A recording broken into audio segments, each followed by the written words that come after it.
Hi guys, and welcome to another quick video tutorial here on the Kiki Manny Photography and Orms blog. My name is Manny, and in today's tutorial I will show you guys a quick technique how to change color in your images. Now, as you guys can currently see, I do have this model standing right in front of me with a gray shirt, blue pocket, and I just want to give that shirt a new color. Okay, so let's get started. First, what I did is took the shot in studio and I just edited it a little bit in Camera Raw, adjusted a few tweaks, and then opened it as a smart object in Photoshop. Now, as you can see, it's a smart object down here, and I have it set as original. I renamed my original layer to original, and then now just have it as a smart object because I want to work very constructive today. So if we're doing a mistake, we can just fall back onto this original layer. Okay, let's get started. I'm first going to select this original layer, going to go all the way over to my tool panel over here and just select my quick selection tool, select that, and select the add mode over here.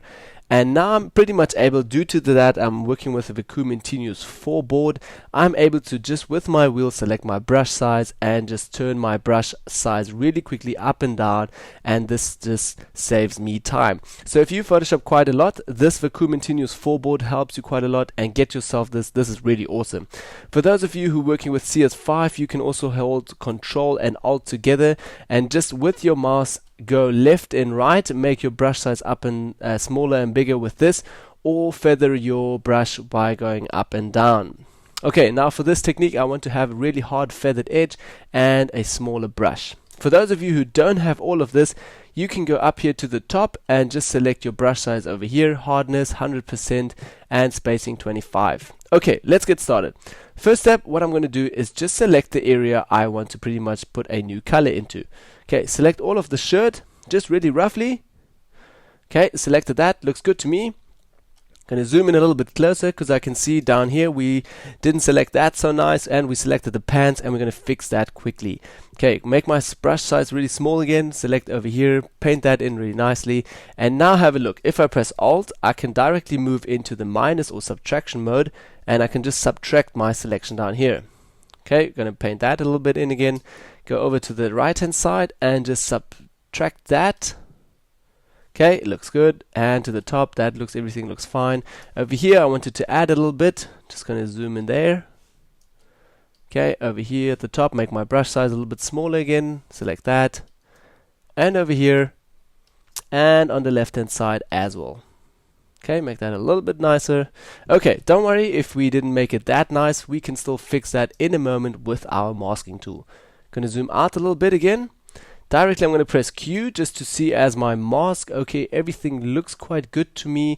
We made a nice selection and we selected everything that we wanted. Okay, going to Q that again, go out of our quick selection mode and have just our selection. Okay, now to fill some color.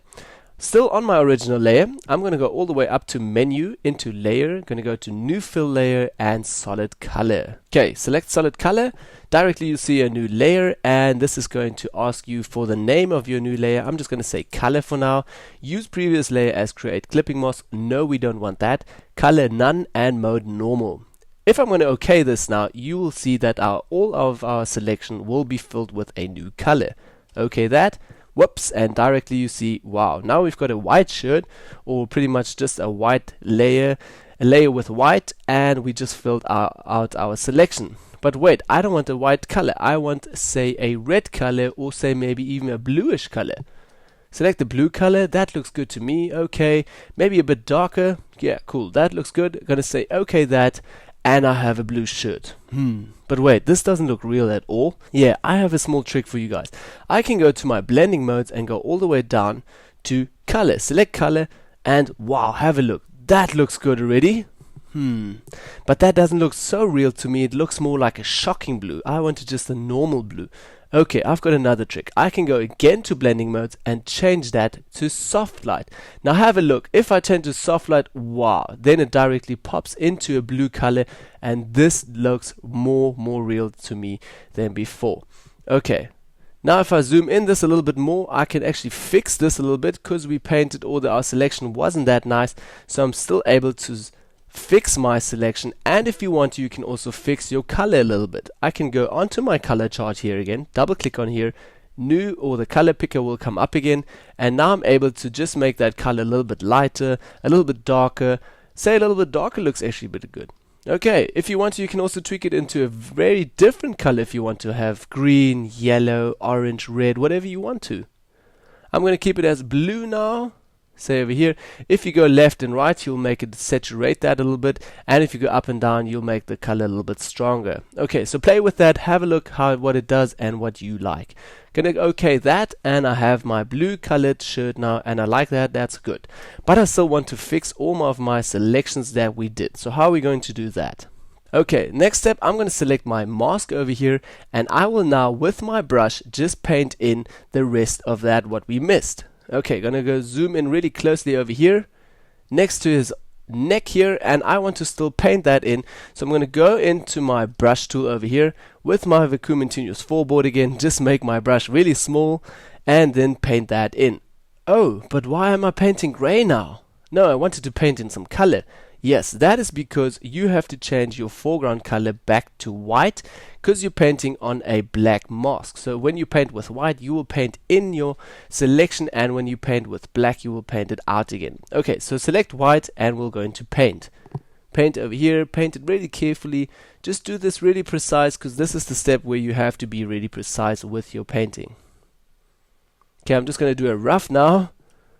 Over here and a little bit onto the neck and down here. You can still feather your edges and just paint it really carefully while you're doing this.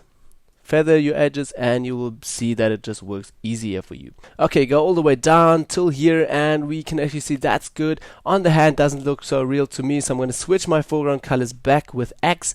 Just make that a little bit black, and on the hand looks alright. And over here, that looks good to me. Over here a little bit, paint that out and switch foreground colors again, paint that in again. Okay, if the more precise you do that, the quicker you will actually finish with your image.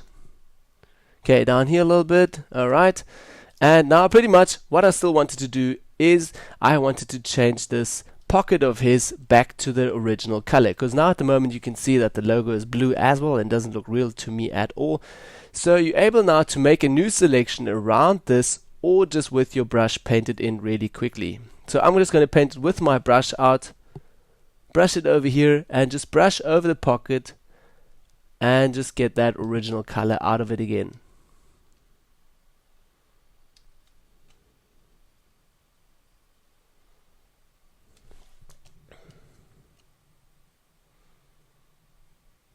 Okay, going to paint all over this here and over his hand and maybe here at the top.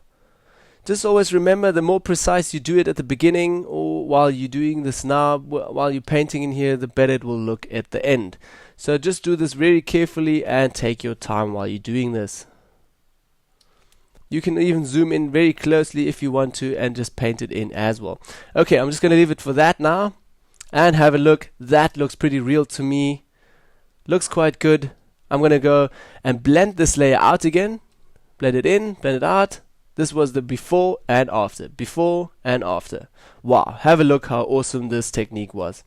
So I hope this tutorial helped you guys a little bit.